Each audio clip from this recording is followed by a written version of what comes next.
उन्वान जब तीन नेक एमाल ने एक बंद गार का दरवाजा खोल दिया। ईमान ताज़ा कर देने वाला सच्चा इस्लामी वाक़या। अस्सलाम वालेकुम वरहमतुल्लाहि वबरकातुहू। कभी आपने सोचा है कि एक ऐसा लम्हा भी आ सकता है जब दुनिया की कोई ताकत आपकी मदद न कर सके? न दौलत, न दोस्त, न रिश्तेदार, सिर्फ अल्लाह ताली की रहमत ही सहारा बन जाए।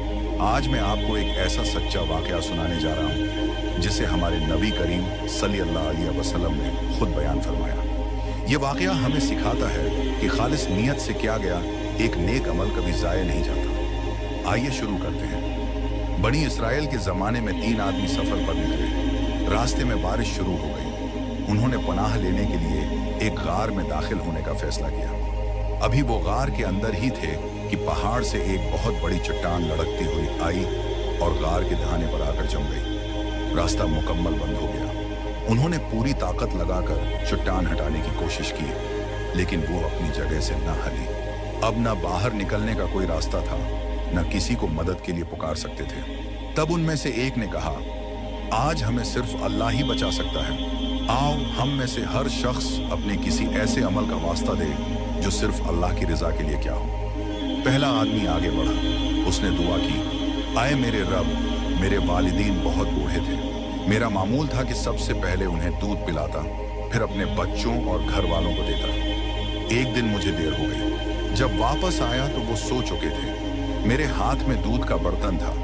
मैंने मुनासिब न समझा कि उन्हें जगाऊं और ये भी गवारा न किया कि इनसे पहले अपने बच्चों को दूध पिलाऊं। मेरे बच्चे मेरे कदमों में भूख से रो रहे थे, लेकिन मैं सारी रात अपने वालिदैन के जागने का इंतजार करता रहा। सुबह हुई तो उन्होंने दूध पिया। ए अल्लाह, अगर मैंने ये काम सिर्फ तेरी रजा के लिए किया था तो हमारी ये मुसीबत दूर फरमा। दुआ खत्म हुई। चट्टान थोड़ी सी सरकी, लेकिन अभी इतनी जगह न बनी कि वो बाहर निकल सकते। फिर दूसरा आदमी खड़ा हुआ। उसने अर्ज किया, आए अल्लाह, मेरी एक चचाजाद बहन थी। मैं उससे बेहद मोहब्बत करता था। मैंने उसे अपनी ख्वाहिश पूरी करने की दावत दी, मगर उसने इनकार कर दिया। कई साल बाद वो सख्त महताज हो गई।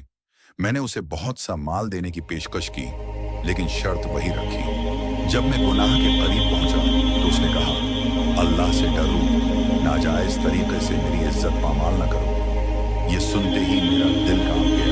मैं फौरन वहां से उठाया, सारा माल भी उसी के पास छोड़ दिया। आए अल्लाह, अगर मैंने ये सब सिर्फ तेरी रिजा के लिए छोड़ा था तो हमारी मुश्किल आसान फरमा। दुआ खत्म हुई। चट्टान मजीद हट गई, लेकिन रास्ता अब भी मुकम्मल न खुला। अब तीसरे आदमी की बारी थी। उसने अर्ज किया, आए मेरे रब, मैंने कई मजदूर काम पर रखे। सब ने अपनी मजदूरी ले ली, सिवाय एक शख्स के जो अपनी उजरत छोड़कर चला गया। मैंने उसकी मजदूरी को कारोबार में लगा दिया। वक्त गुजरता गया और वो मामूली सी रकम बढ़ते बढ़ते ऊँटों, गायों, बकरियों और गुलामों की सूरत अख्तियार कर गई। काफ़ी उर्से बाद वो शख्स वापस आया और बोला, अल्लाह के बंदे, मेरी मजदूरी दे दो। मैंने कहा, ये सब कुछ तुम्हारा है। वो हैरान रह गया। कहने लगा, मेरे साथ मजाक न करो। मैंने कहा, मैं मजाक नहीं कर रहा, ये सब तुम्हारी अमानत है। उसने सब कुछ ले लिया और एक चीज भी छोड़कर न गया। ए अल्लाह, अगर मैंने ये सब तेरी रजा के लिए किया था तो हमें नजात अता फरमा।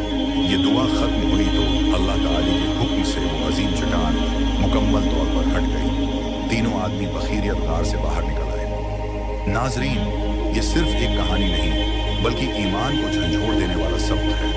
पहला सबक, वालिदैन की खिदमत अल्लाह के नज़दीक कितनी अजीम इबादत है। दूसरा सबक, जब इंसान सिर्फ अल्लाह के खौफ से गुनाह छोड़ देता है तो अल्लाह उसके लिए ऐसे रास्ते खोल देता है जिनका वो तसव्वुर भी नहीं कर सकता। तीसरा सबक, ईमानत और दयानत कभी ज़ाया नहीं होती। अल्लाह ताली उनकी ऐसी जज़ा अता फरमाता है जो दुनिया और आखिरत दोनों में कामयाबी का सबब बनती है। और सबसे बड़ा सबक, मुश्किल वक्त में इंसान के अपने खालिस नेक अमाल ही इसके काम आते हैं। आज हम सबको चाहिए कि अपने अमाल का जायजा लें। क्या हमारे पास कोई ऐसा अमल है जिसे हम पूरे यकीन के साथ अल्लाह की बारगाह में पेश कर सकें?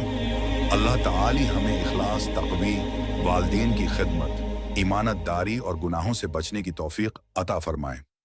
आमीन या रब्बिल आलमीन। अगर आपको ये ईमान अफरोज़ वाक़या पसंद आया तो उसे दूसरों तक ज़रूर पहुँचाएं, क्योंकि मुमकिन है एक सच्चा वाक़या किसी के दिल में अल्लाह की मोहब्बत दोबारा जिंदा कर दे। अगर आप हमारी ऐसी वीडियो देखना चाहते हैं तो हमारे YouTube चैनल को जरूर सब्सक्राइब करें और सवाब के मुस्तहक बने। वस्सलाम अलैकुम व रहमतुल्लाहि व बरकातहू।